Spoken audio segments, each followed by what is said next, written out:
శకుంతలాదేవి గారి గురించి కొన్ని విషయాలు తెలుసుకుందాం.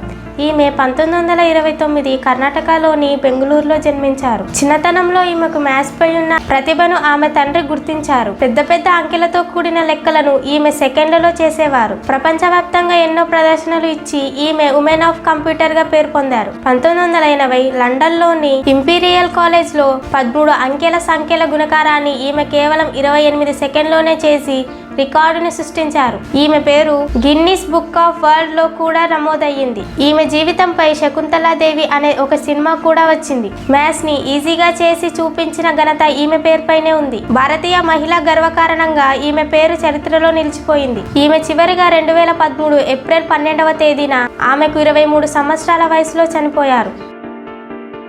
ఎల్పిజి గ్యాస్ ఉత్పత్తిలో America is number 1. Shale gas ఉత్పత్తి వచ్చిన తర్వాత అక్కడ గ్యాస్ ఉత్పత్తి బాగా పెరిగింది. అమెరికా దగ్గర మంచి రిఫైనింగ్ ఫ్యాక్టరీలు ఉండడం వల్ల గ్యాస్ ను ఈజీగా ప్రాసెస్ చేస్తారు. ఈ గ్యాస్ ను లిక్విడ్ గా మార్చి రవాణా చేయడం చాలా ఈజీ. పెట్రోకెమికల్ ఇండస్ట్రీలో ముడి సరుకులుగా ఇది చాలా ముఖ్యం. అమెరికా ఎల్పిజి గ్యాస్ లను చాలా దేశాలకు ఉత్పత్తి చేస్తుంది. ఎల్పిజి ధరలు మారడానికి అమెరికా చాలా ప్రభావితం చేస్తుంది. కొత్త టెక్నాలజీలు వాడటం వల్ల ఉత్పత్తి ఖర్చు తగ్గుతుంది. అమెరికాలో గ్యాస్ పైప్ లైన్ నెట్వర్క్ చాలా బలంగా ఉంది. వివిధ రకాల పరిశ్రమలలో దీనికి మంచి డిమాండ్ ఉంది. పరిశోధనలు చేయడం ద్వారా మరింత మెరుగైన పద్ధతులను ఉపయోగిస్తున్నారు. ఈ గ్యాస్ ను మన దేశంలో దాదాపు 33 కోట్లకు పైగా వాడుతున్నారు.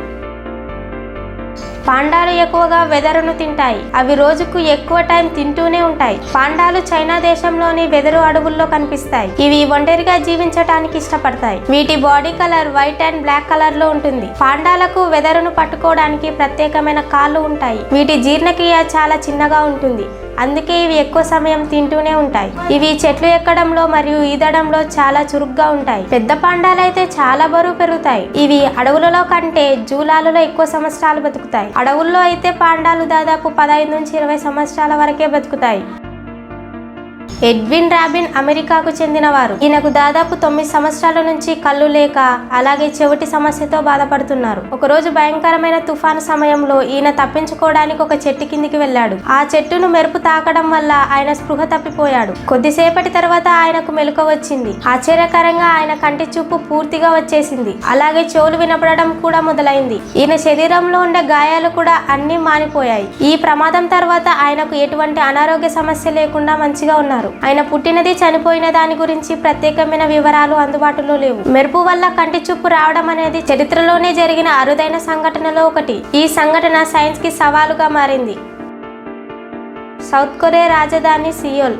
ఇది చాలా అరుదైన నగరం. శాంసంగ్, ఎల్జీ వంటి పంచ ప్రసిద్ధి కంపెనీలకు ఇది పుట్టినిల్లు. కేపాక్ మ్యూజిక్ మరియు కేపాక్ డ్రామాలు ప్రపంచవ్యాప్తంగా ప్రజాదరణ పొందాయి. ఇక్కడ ఇంటర్నెట్ వేగం ప్రపంచంలోనే అత్యధికంగా ఉంది. క్లిచ్మీ బిబింబాయ్ వంటి సాంప్రదాయ వంటలు ఇక్కడ చాలా ఫేమస్. సౌత్ కొరియాలో నైట్ టైం బయట తిరిగినా కూడా చాలా సేఫ్ గా ఉంటుంది. సాంప్రదాయ దుస్తులైన హన్బోక్ చాలా మంచిగా ఉంటాయి. జైజు ద్వీపం ప్రకృతి అందాలకు నిలయం. ఇక్కడ ప్రతి వీధిలో కేఫ్స్ ఉంటాయి. అంతగా కాఫీ ఇష్టపడతారు. సియోల్ ఫ్యాషన్ కు రాజధాని. స్కిన్ కేర్ ఉత్పత్తులు ప్రపంచంలోనే పేరు పొందాయి. ఇక్కడ విద్యా విధానం ప్రపంచంలోనే కఠినంగా ఉంటుందని పేరు.